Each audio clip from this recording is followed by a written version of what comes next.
राम वनवास की पूरी बात की लक्ष्मण जी ने, तो सुमित्रा जी ने क्या कहा? सुमित्रा जी ने कहा बेटा एक बात का पता लगाओ। क्या?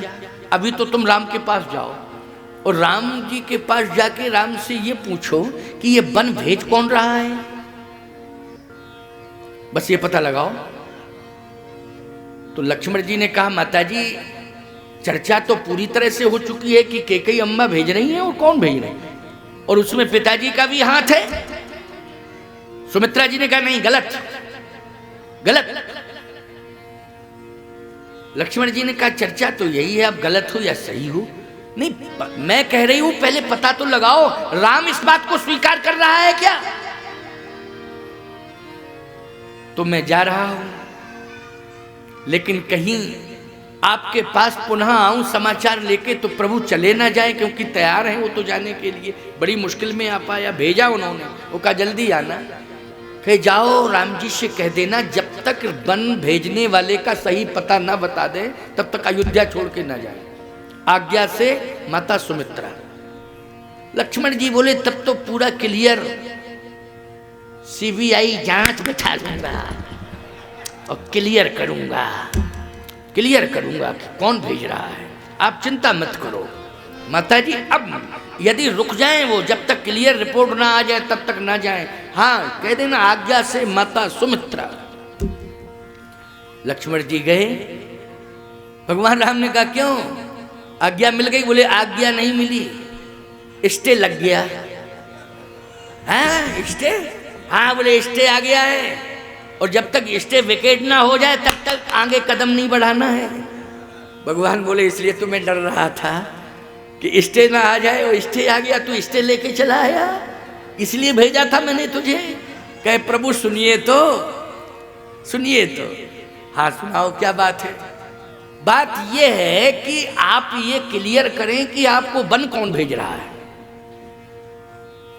आपको माता कैकेयी वन भेज रही हैं, पिताश्री वन भेज रहे हैं? भगवान राम ने कहा कि ये तो चर्चा का विषय है, सही माने में मैं वन स्वयं जा रहा हूं।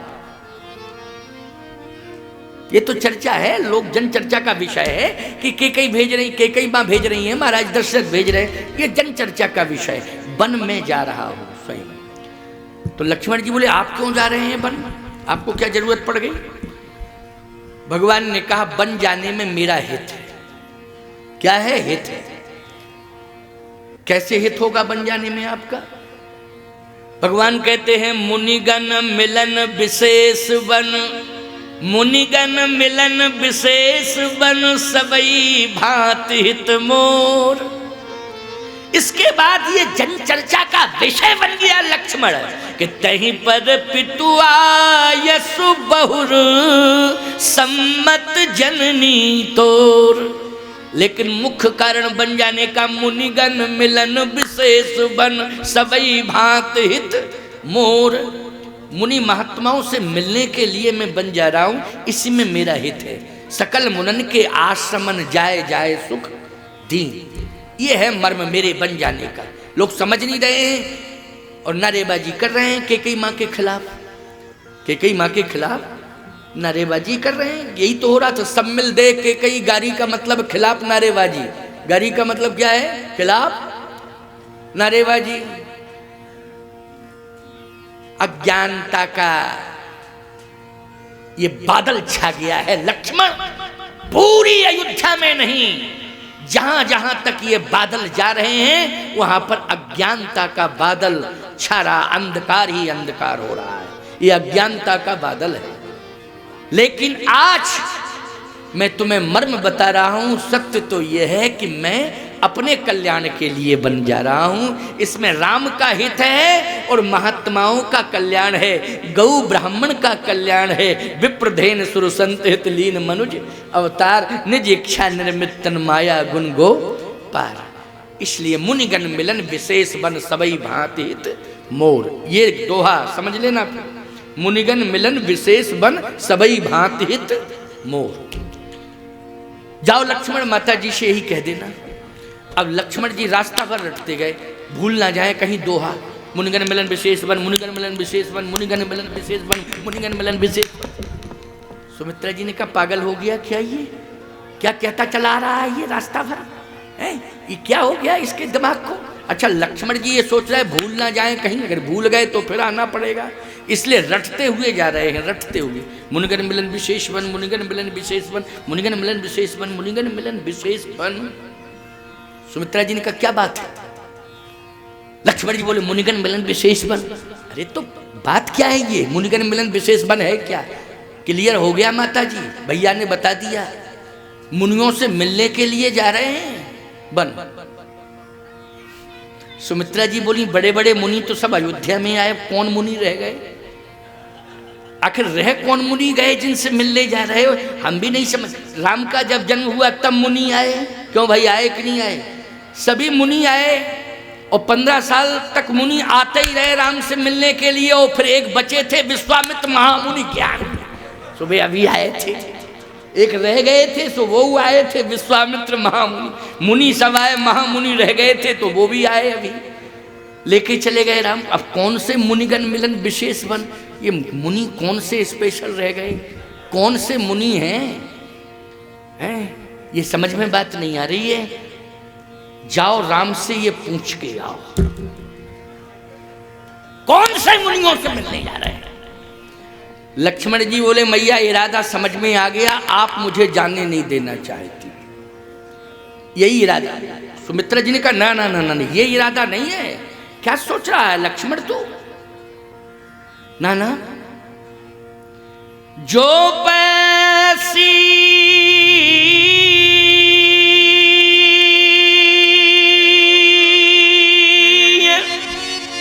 राम बन जाही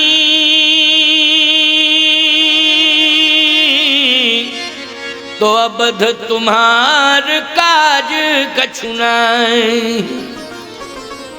यदि राम बन जा रहे हैं तो अयोध्या में तेरी आवश्यकता नहीं है। मैं ये थोड़ी सोच रही हूं कि तुझे बन नहीं जाने देना चाहती हूं, तुझे रोक रही हूं, ऐसा नहीं है। अवध तुम्हार काज कछु नाही, अयोध्या में तुम्हारी कोई जरूरत नहीं है। क्यों भाई स्पष्टीकरण हो गया कि नहीं, लेकिन कम से कम इतना स्पष्टीकरण लेकर के आ तू कि कौन से मुनियों से मिलने जा रहे हैं।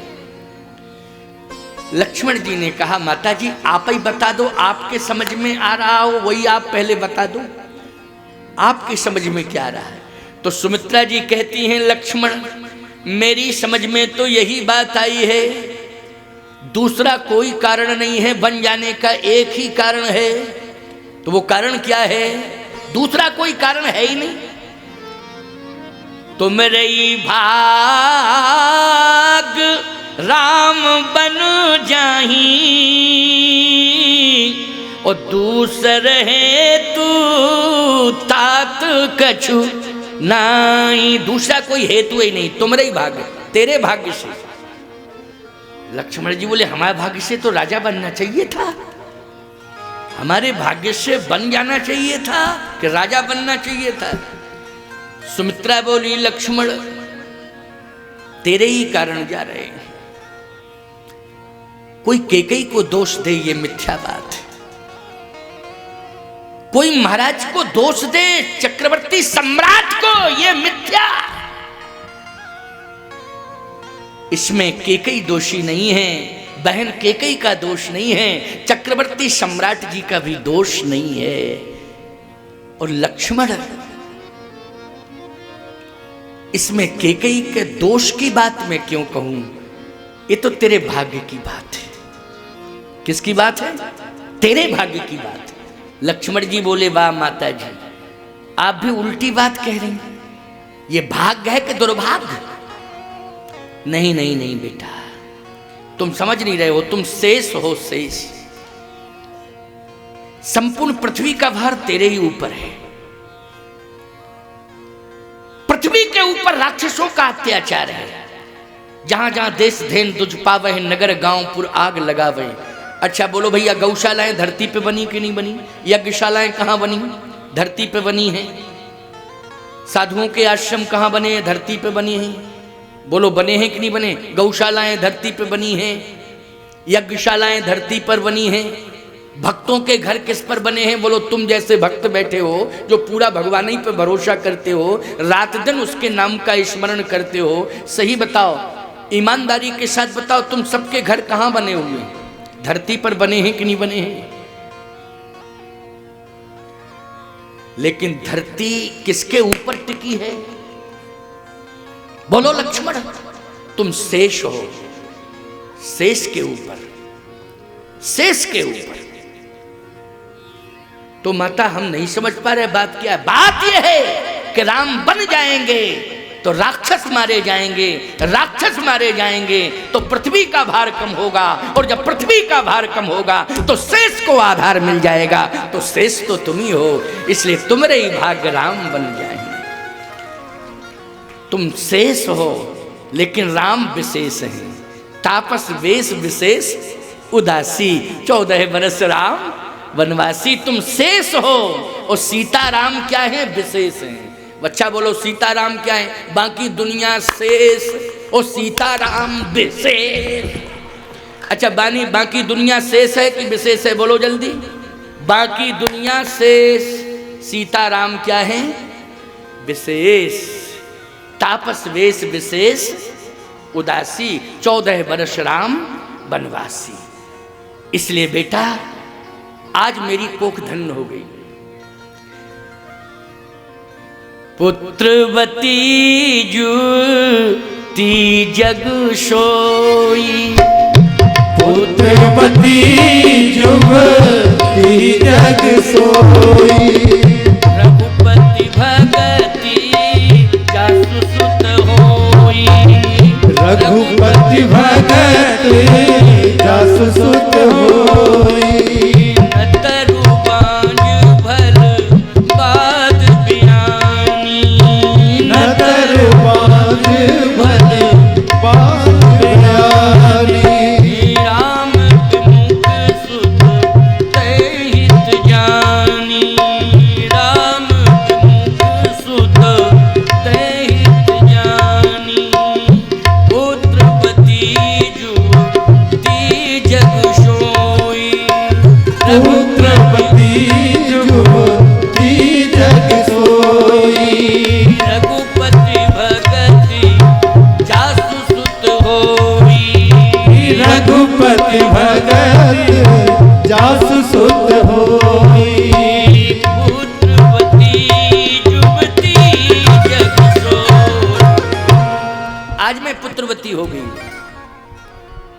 जाओ बेटा, विलंब मत करो, सीताराम जी की सेवा करने के लिए बन जाओ। एक बात का ध्यान रखना, सीताराम को कष्ट नहीं मिलना चाहिए, कष्ट नहीं मिलना चाहिए। मुझे वचन दो, जब सीताराम दोनों सो जाएं इसके बाद तुम सेवा करके सोना, उनके पहले जागना, उनको जल पिलाना, भोजन का प्रबंध करना, इस प्रकार का ध्यान रखना लक्ष्मण। लक्ष्मण जी ने कहा, मां सेवा करूंगा, रात दिन जाग के सेवा करूंगा, सोऊंगा ही नहीं, रात दिन जागता ही रहूंगा। बोलो लक्ष्मण जी 14 साल तक रात दिन जागे कि नहीं जागे? सोए नहीं? प्रमाण है कि नहीं? सोए ही नहीं। ऐसी सेवा भगवान के लिए रात दिन जाग रहे हैं। बोलो जाग रहे कि नहीं? किसके लिए जाग रहे हैं? राम के लिए जाग रहे हैं। और तुम सब रात दिन काम के लिए जाग रहे हो। ये काम, ये काम, ये काम, नींद आराम, ये काम, ये काम, नींद आराम। बोलो यही कहते हो कि नहीं कहते हो? नींद आराम, ये काम, ये काम, ये काम। कितने काम? राम के लिए जागो, राम के लिए जियो, राम के लिए जागो। जीना किसके लिए है? राम के लिए। और जागना किसके लिए है? राम के लिए। लक्ष्मण जी ने कहा, मां चिंता मत करो, अब आदेश दो, आशीर्वाद दो। बोलो सुमित्रा जी ने लक्ष्मण को बन जाने के लिए आदेशित किया, किया कि नहीं किया? इसका मतलब क्या है कि लक्ष्मण के लिए भी वन कल्याणकारी है। बोलो है कल्याणकारी। और राम के लिए भी सुमित्रा और कैकेयी के मत से वन क्या है? कल्याणकारी है। बोलो हो गया है कि नहीं? और जगत के लिए भी राम जी का वनवास कल्याणकारी है, परम कल्याणकारी है प्यारे, संपूर्ण जगत के लिए।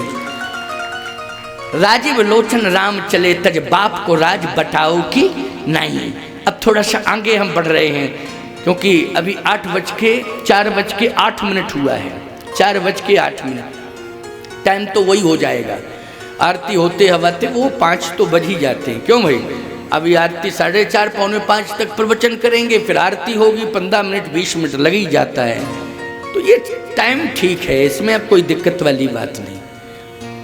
5 बजे चले जाते हो तो कोई दिक्कत है क्या? हाँ, किसी को कोई दिक्कत नहीं है। भगवान की कथा सुनने में समय बिता रहे हो, इससे बड़ा स्वर्णिम काल दूसरा आ नहीं सकता है। ये स्वर्णिम काल है, इसी को स्वर्णिम काल कहते हैं। लोग कहें स्वर्ण काल कौन सा काल है? यही है स्वर्ण काल। ये सबसे महत्वपूर्ण समय है आपके लिए, कल्याण के लिए। आगे की रहे हरिचरित बखाने। भगवान की कथा सुन रहे हो, पाप तो रह ही नहीं सकता है। हम कह रहे हैं हमारे जीवन में नहीं रहेगा, तुम सुन रहे हो तुम्हारे जीवन में नहीं रहेगा। पाप कट रहे हैं। क्या हो रहा है? पाप जाने अनजाने में जो भी पाप हुए हैं वो क्या हो रहे हैं? कट रहे हैं, भाग रहे हैं, छट रहे हैं, कट रहे हैं, भाग रहे हैं, है नहीं? भाग रहे हैं। अच्छा एक बात आपको बताएं, हनुमान जी बैठे बैठे आशीर्वाद भी दे रहे हैं तुम सबको। हनुमान जी, क्योंकि जहाँ कथा होती है वहाँ 2 जाते हैं। कथा के बाहर बैठता है शनिश्चर और कथा के अंदर बैठते हैं पांडाल में हनुमान जी। आप कहो महाराज शनिश्चर क्यों आता है कथा में? कथा सुनने आता है तो अंदर क्यों नहीं आता? अरे दूर बैठता है वो। हनुमान जी अंदर इसलिए बैठते हैं कि कथा सुन के जा रहे हो आशीर्वाद लो, और बीच में जा रहे हो तो शनिश्चर कहता हमको लेके चलो, हम तुम्हारे इंतजार में बैठे थे, हम तुम्हारे इंतजार में बैठे थे। क्यों भाई? और आप जानते हो शनि का प्रकोप कितना खतरनाक होता है। बोलो होता है कि नहीं होता? इसलिए आप सब अपने अपने जो जाने अनजाने वाले अपराध हैं, पाप हैं, उनको दूर कर रहे हैं, काट रहे हैं, छांट रहे हैं, वो दूर भाग रहे हैं। बहुत अच्छी बात। स्वर्णिम काल, स्वर्णिम अवसर, ये सौभाग्य आपको मिला है। लेकिन निश्चित रूप से हनुमान जी ने प्रेरणा दी है श्री ब्रजेश तिवारी को कि जाओ तुम राम कथा कराओ, पूरे क्षेत्र को राम कथा से जोड़ दो। माध्यम मातश्री को बनाया है कि माता जी की इच्छा है। माता जी की तो इच्छा थी ही, लेकिन सत्य तो यह है मूल रूप से हनुमान जी की स्वयं की इच्छा थी। बहुत अच्छी बात। भगवान राम चले, अयोध्यावासी बोले हम नहीं रहेंगे अयोध्या में, वो सब चल दिए। भगवान ने कहा देखो मेरे साथ मत जाओ, 14 साल बाद हम लौटेंगे। अयोध्यावासी बोले हमको नहीं रहना अयोध्या में, हम तो आपके साथ चलेंगे। अच्छा नहीं मानते हो तो चलो, क्या करें, क्या करें जब नहीं मानते हो। लक्ष्मण जी ने कहा भैया ये तो जनप्रियता है, पूरी अयोध्या आपके साथ जा रही है, ये संदेश कितना अच्छा जा रहा है कि देखो अयोध्या श्री राम के साथ है। ओ अवध कहीं जहां राम निवासु, जहां राम है वहीं अयोध्या। भगवान राम ने का संदेश ये जा रहा है कि पूरी अयोध्या मेरे साथ जा रही है। और ये संदेश नहीं जा रहा है कि जब घर के लोग बात नहीं मान रहे हैं तो गांव के कहां से मानेंगे। न तुमने बात मानी हमारी, तुम साथ चल रहे, सीता को रोका, सीता ने बात नहीं मानी। तो जब सीता ने बात नहीं मानी, वो मेरी पत्नी है, तुम मेरे भाई हो, तुमने बात नहीं मानी तो गांव के कहां से मान जाएंगे। इसलिए वो एक भी नहीं मान रहे, सब साथ चल रहे हैं। लक्ष्मण जी ने कहा आप कुछ भी कहो, लेकिन मुझे तो ये विश्वास हो गया कि आपके बिना अयोध्यावासी रह नहीं सकते हैं। भगवान ने मन ही मन का लीला तो मेरी फैल हो रही है, क्या किया जाए। तमसा नदी का तट आया। भगवान राम ने कहा अयोध्या वासियों से कि देखो नदी का, पवित्र नदी का तट है, यहाँ विश्राम किया जाए, विश्राम किया जाए। किशोरी जी ने धीरे से कहा सही बताओ इरादा क्या है, इरादा क्या है आपका। भगवान बोले इरादा तो ये है कि पिताश्री ने प्रधानमंत्री को साथ ही में भेज दिया सुमंत को। अब इरादा हम क्या बता दें, जब प्रधानमंत्री जो मुख्य होता है, क्यों प्रधानमंत्री की अहम भूमिका होती है राष्ट्र को चलाने में कि नहीं? कहा मेरे साथ ही भेज दिया है और पिताजी बेहोश पड़े हैं, तो हम क्या बता दें वे इरादा क्या है। अब इरादे की बात छोड़ो, लेकिन विश्राम सब करें, विश्राम तो करना ही पड़ेगा। थक नहीं गए हैं चलते चलते सब? किशोरी जी मन ही मन मुस्करा रही हैं कि हम समझ रहे हैं आपकी कोई लीला, विशेष लीला होने जा रही है। अच्छा, भगवान का इरादा ये था ये सब सो जाएं और हम यहाँ से निकल जाएं, ये इरादा था, ये सो जाएं और हम यहाँ से निकल जाएं। क्यों, यही इरादा है कि नहीं? अब जब अयोध्या कांड आप पढ़ते हो तो अयोध्या कांड में यही है ना इरादा, कि वो सो जाएं सब, हम निकल जाएं। भगवान राम ने कहा कि देखो सब विश्राम करो, तमसा नदी का तट है, थक चुके हैं। नदी के पुनीत तट पर जल की बढ़िया सुंदर व्यवस्था है और फल भी बहुत सुंदर लगे हुए हैं। तो जहाँ खाने के लिए फल मिले, पीने के लिए जल मिले, क्यों भैया आधार होता है कि नहीं होता है, इसलिए फल भी बहुत सुंदर हैं और जल भी बहुत सुंदर है। पहले वन में नदी के किनारे और पूरे अरण्य अभ्यारण्य में फल की व्यवस्था थी, बोलो ठीक नहीं थी? तो फल और जल, विश्राम करो। अयोध्या वासी लेट गए भैया तमसा नदी के तट पर। अच्छा, जैसे अयोध्या वासी लेटे तो भगवान राम ने देखा कि लेटे सब हैं, सो नहीं रहे हैं। लेटे तो सब हैं लेकिन सो नहीं रहे हैं। अच्छा, सुलाना जरूरी है, तो भगवान उदास होकर बैठ गए। किशोरी जी ने कहा कि उदास क्यों हैं आप? भगवान बोले लीला फैल हो गई। क्यों, बात तो ये थी कि ये सो जाएं हम निकल जाएं, लेकिन ये सब जग रहे हैं, लेटे हैं लेकिन सो नहीं रहे हैं। जानकी जी ने कहा ये बताओ आप मुझे क्यों ले आए अपने साथ? इसलिए ले आए कि मेरी लीला में सहयोग होगा। तो आप हमसे कुछ सहयोग लेना ही नहीं चाहते, आप ही आप सब काम करना चाहते, तो मेरे आने का अर्थ ही क्या है? और यदि मैं आपके साथ आई हूं तो आपकी लीला का सहयोग करूंगी। और आपने ही तो कहा था कि तुम्हारे बिना जानकी मेरी लीला अधूरी है, पूर्ण हो ही नहीं सकती है, लीला तो सफल तुम्हारे माध्यम से होगी। तो ऐसा है, बाप कभी नहीं सुला पाता है, सुलाने वाला काम तो माँ ही करती है। क्यों भाई, सुलाने वाला काम कौन करती है, जल्दी बोलो? अगर बेटा जो है रो रहा है और ये काम कर रही हैं, तो ये थोड़ी देर के लिए कह देती थोड़ा इनको टहला दो, बच्चे को थोड़ा हिला दो, डुला दो, सुला दो, खिला दो, कुछ कर दो, अब मैं 10, 5, 15, 20 मिनट का काम रह गया है इसको पूरा कर लूँ। तो तुम कोशिश तो पूरी करते हो, ले भी जाते हो, उठाते हो बच्चे को, हृदय से लगाते हो, फिर भी वो रोता है तो फिर तुम हिलाते डुलाते, हुआ रे हुआ बहुआ हुआ हो, यानी क्या क्या नहीं कहते रहते हो। लेकिन वो चुप नहीं होता है, वो रोने की स्पीड बढ़ा देता है। जब रोने की स्पीड बढ़ाता है तुम्हारी आंखें लाल हो जाती हैं।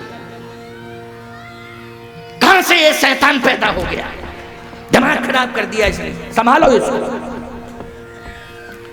तुम दौड़ती हो, उठाती हो, हृदय से लगाती हो। जैसे ही तुमने हृदय से लगाया, रोने वाला बेटा बोलो सोने लगता है कि नहीं सोने लगता है? ये ताकत है तुम्हारे अंदर, इसको कहते हैं मां की ममता, स्नेह। क्यों भाई? अच्छा सही बताओ, मां के हृदय से स्नेह की धारा निकलती है, उसी का पान बेटा करता है। वो दूध की धारा नहीं होती है, वो होती स्नेह की धारा। और अगर दूध की धारा है तो निरंतरता रहनी चाहिए, लेकिन बेटे के लिए ही वो धार निकलती है। बोलो भाई, किसके लिए निकलती है? केवल बेटे के लिए निकलती है, बेटे के अलावा वो धार किसी के लिए नहीं। उसको कहते हैं स्नेह धारा। शास्त्र में उसका नाम दूध की धारा नहीं कहा गया है। माँ के हृदय से निकलने वाली जो धार है बेटे के लिए, वो है स्नेह धारा। और बोलो, उस स्नेह धारा का पान जब बेटा करता है, चाहे बेटी हो चाहे बेटा हो, अंतिम श्वास तक प्रेम रखते हैं कि नहीं रखते हैं? बोलो। माँ बाप से किए मेरे माँ बाप, वो ऐसी संतान को धिक्कार है जो माँ बाप को भूल जावे। इतना स्नेह पाने के बाद भी जो माँ बाप को भूल जावे, उस संतान को बोलो धिक्कार है कि नहीं? मैं तो कहता हूं ऐसी संतान को जो माँ बाप को भूल जाते हैं, उन्हें चुल्लू पर पानी में डूब के मर जाना चाहिए, जिंदा रहने का कोई अधिकार नहीं है। जो माँ बाप को भूल जाए, स्नेह धारा का पान कराया माँ ने। कितना कष्ट हुआ, जिंदगी मौत की लड़ाई लड़ी माँ ने, इसके बाद भी तुम्हें उठा के हृदय से लगाया और चम्मच में भी दूध रखा था तो 10 बार दूध को फूंका है तब पिलाया है। बोलो, अगर कहीं स्नेह धारा में कोई अवरोध पैदा हो गया किसी बीमारी के कारण तो विकल्प में माँ दूध पिलाती है, चम्मच में भर के पिलाती है। बोलो, पिलाती कि नहीं? ये विकल्प है। ये क्या है? ये विकल्प है। लेकिन चम्मच के दूध को भी 10 बार फूंकती है कि कहीं दूध गर्म ना हो, मेरे बेटे के मुंह में छाले ना पड़ जाए।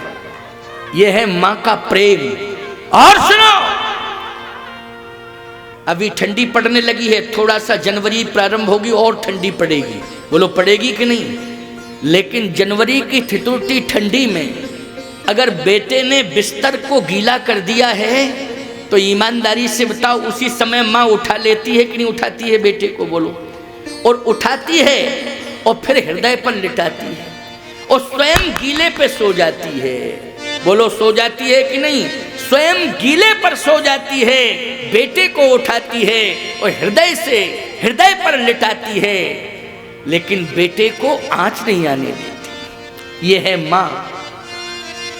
बाप की भी ममता। जब चलने लायक नहीं थे तुम तो तुम्हारी उंगली पकड़ी और उंगली पकड़ के एक कमरे से दूसरे कमरे में, दूसरे कमरे से तीसरे कमरे में, तीसरे कमरे से चौथे कमरे में, कई कमरों में बोलो पिता ने उंगली पकड़ के चलाया कि नहीं चलाया? भाव क्या था? देश के नौजवानों से मैं कहना चाहता हूं, ये मेरी आवाज केवल इस पांडाल, धर्म पांडाल तक सीमित नहीं है। मेरी आवाज इटावा जनपद तक सीमित नहीं है। मेरी आवाज उत्तर प्रदेश तक सीमित नहीं है। मेरी आवाज केवल देश तक सीमित नहीं है। मेरी आवाज 170 देशों तक जा रही है प्यारे। मेरी आवाज गूंज रही है, एक एक शब्द मेरा कान में पहुंच रहा है। मैं नौजवानों से कहना चाहता हूं, कान खोल करके वो सुन लें, कान खोल करके देश के नौजवान सुन लें। पिता का यही भाव था कि बेटा अभी तुमसे नहीं चला जा रहा है तो मैं तुम्हारी उंगली पकड़ करके एक कमरे से दूसरे कमरे में पहुंचा रहा हूं। जब मैं 70 साल का हो जाऊंगा, चलने के लायक नहीं रहूंगा, तो तुम भी मेरी एक उंगली पकड़ करके मुझे एक कमरे से दूसरे कमरे में पहुंचा देना। बस इतना ही करना, इतना स्मरण रखना, इतना ध्यान रखना। ये पिता का भाव था। लेकिन आज तुमने माँ का भी ध्यान नहीं रखा, पिता का भी ध्यान नहीं रखा, माँ बाप को तुमने भुला दिया है। भगवान तुम्हें कभी क्षमा नहीं करेगा। वैष्णो देवी के मंदिर में जाओ, चाहे ज्वाला देवी के मंदिर में जाओ, चाहे शारदा मैहर मंदिर में जाओ, चाहे विंध्यवासिनी देवी के मंदिर में जाओ, जब जाओगे तो यही माँ कहेगी क्यों आए हो? तो तुम कहोगे आशीर्वाद लेने के लिए। आशीर्वाद लेने के लिए आए हो, लेकिन जिस माँ ने तुम्हें जन्म दिया है वो माँ कहाँ है? तो तुमको कहना पड़ेगा, अगर जिंदा है तो ये कहना पड़ेगा घर में है। बोलो, कहना पड़ेगा। अगर जिंदा है तो झूठ बोलोगे क्या? ये कहना पड़ेगा घर में है। और कहीं विंध्यवासिनी माँ ने, शारदा माँ ने, वैष्णो माँ ने ये पूछ दिया कि जिस माँ ने तुम्हें जन्म दिया है उसका आशीर्वाद लिया है कि नहीं? और कहीं तुमने कह दिया उस माँ से तो 6 महीने से बोलचाल ही नहीं है, तो वैष्णो माता कहेंगी निकल नालायक मेरे दरबार से। जब जन्म देने वाली माँ का तू आशीर्वाद नहीं ले पाया तो आज वैष्णो माता भी तुझे आशीर्वाद नहीं दे सकती है। तुझे आशीर्वाद लेने का कोई अधिकार नहीं है। इसलिए माँ बाप का ध्यान रखो, इनकी सेवा करो, भगवान अपने आप प्रसन्न हो जाएंगे। चाहे वैष्णो माता हो, चाहे विंध्यवासिनी माता हो, चाहे मैहर माता हो, चाहे परमपिता परमात्मा हो, ये दोनों ही जगत माता जगत पिता दोनों प्रसन्न होंगे अगर तुमने माता पिता को प्रसन्न कर लिया। इसलिए आपको ध्यान, इस कथा से यही तो प्रेरणा मिल रही है। जानकी जी ने कहा थोड़ा सा मुझे भी तो आप कहिए ना। अच्छा तो सुला दो, आप सुला दो, सुलाओ। योग माया से कहा कि जाओ सुला दो सबको। अब योग माया तो आदेश पाती है ना, वो तो आई योग माया और गई, निरीक्षण किया, लौट के आ गई। भगवान ने कहा तुम भी फेल हो गई, एक भी नहीं सो रहा, देखो सब जग रहे। जानकी जी ने कहा क्यों? भेजा था तो तुझे था कि तू सुला देना, तू वापस क्यों आ गई? तूने क्यों नहीं सुलाया? तो योग माया बोली ये कंफर्म नहीं हो पाया था कि हमेशा के लिए सुलाना है कि घंटे 2 घंटे के लिए। क्यों भाई? ये क्लियर नहीं हो पाया था, मैं स्वयं भ्रमित हो गई हूँ, इसलिए आप क्लियर कर दो कि कितनी देर के लिए सुलाना है। भगवान ने कहा बस ब्रह्म बेला प्रारंभ हो। अयोध्या वासियों की भी आदत है कि ब्रह्म मुहूर्त में जागते हैं, लेकिन जैसे ही ब्रह्म और यात्रा ब्रह्म मुहूर्त में ही प्रारंभ करनी चाहिए, याद रखना। रात्रि में यात्रा का विधान नहीं है, लेकिन आजकल तो रात्रि में ज्यादा चल रहे हैं लोग, बोलो। और रात्रि में ज्यादा चल रहे हैं और मरऊ ज्यादा रहे क्यों भाई? और मर रहे हैं, ईमानदारी से बताओ, अकाल मृत्यु तो भूत प्रेत बन रहे हैं कि नहीं बन रहे हैं? क्या बन रहे हैं? जब भूत बेला में चलोगे तो क्या बनोगे? भूत ही। इसलिए ब्रह्म मुहूर्त का विधान है। यात्रा अब नहीं बन पा रहा है योग संयोग, क्योंकि आज भौतिकवाद का तो इतना बड़ा प्रचंड प्रभाव हो गया है कि भैया कितना भी कुछ कहा जाए, लेकिन लोग कहते मजबूरी मजबूरी मजबूरी। अब महाराज कुछ भी कहो आप, चलो भैया भगवान से प्रार्थना है कि तुम्हारी रक्षा हो, हम इतना ही कह सकते। क्यों भाई? क्या कि तुम्हारी रक्षा हो। हे ठाकुर जी, सबकी रक्षा करो, सबकी रक्षा करो, सब पर कृपा करो।